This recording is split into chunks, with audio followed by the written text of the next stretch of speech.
அண்மையில் ஆஸ்திரேலியாவில் 16 வயதுக்குட்பட்ட சிறுவர்கள் சமூக வலைதளங்களை பயன்படுத்துவதற்கு விதிக்கப்பட்ட வரலாற்று சிறப்புமிக்க தடையை தொடர்ந்து மெட்டா நிறுவனம் தனது தளங்களில் இருந்து இப்பொழுது சுமார் 5,50,000 கணக்குகளை முடக்கி இருப்பதாக தெரிவிக்கப்படுகின்றது. கடந்த டிசம்பர் மாதம் நடைமுறைக்கு வந்த இந்த புதிய சட்டத்தின்படி இன்ஸ்டாகிராம், ஃபேஸ்புக் மற்றும் த்ரெட்ஸ் போன்ற தளங்களில் 16 வயதுக்குட்பட்ட ஆஸ்திரேலிய சிறுவர்கள் கணக்கு வைத்திருப்பது தடை செய்யப்படுகின்றது.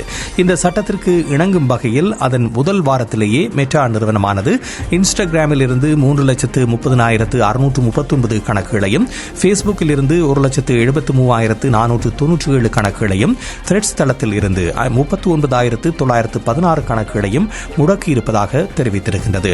சிறுவர்களின் பாதுகாப்பை உறுதிப்படுத்த வேண்டியதன் அவசியத்தை மெட்டா ஒப்புக்கொண்டாலும் இத்தகைய தடை என்பது தீர்வாகாது என்ற ஒரு விடயத்தை தெரிவித்திருக்கின்றது.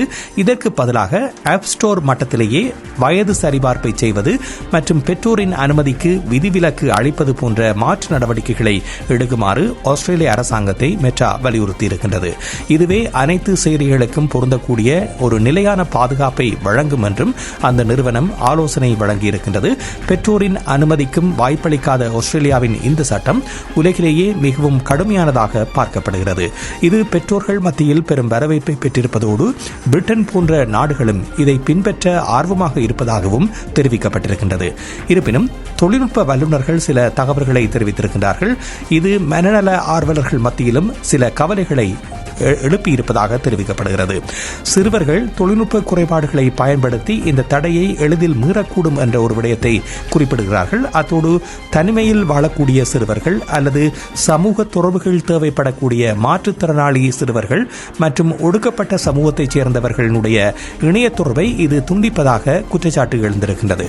முக்கியமாக இணைய உலகின் யதார்த்தங்களை எதிர்கொள்கின்ற பக்குவத்தை சிறுவர்கள் வளர்த்துக் கொள்ளும் வாய்ப்பை இது சிறுவர்களிடமிருந்து பறிப்பதாக குறிப்பிடப்படுகிறது. ஆகவே இந்த விடயங்கள் மிக முக்கியமாக கருத்தில் எடுக்கப்பட வேண்டிய விடயங்கள் என்பது இங்கு சுட்டிக்காட்டத்தக்க விடயமாக இருக்கின்றது. சிறுவர்கள் இன்றைய உலகில் எவ்வாறு சமூக வலைத்தளங்களை கையாள வேண்டும் என்பதை அவர்களை உணர்ந்து பயில வேண்டும் என்ற ஒரு விடயத்தை இது எடுத்துக்காட்டுவதாக அமைகின்றது. அவ்வாறு இல்லாமல் இந்த சமூக கணக்குகளை முடக்குவதனூடாக சிறுவர்கள் வேறு திசை நோக்கி செல்லக்கூடிய வாய்ப்புகள் ஏற்படும் என்ற ஒரு விடயத்தை இவர்கள் முன்வைக்கின்றார்கள்.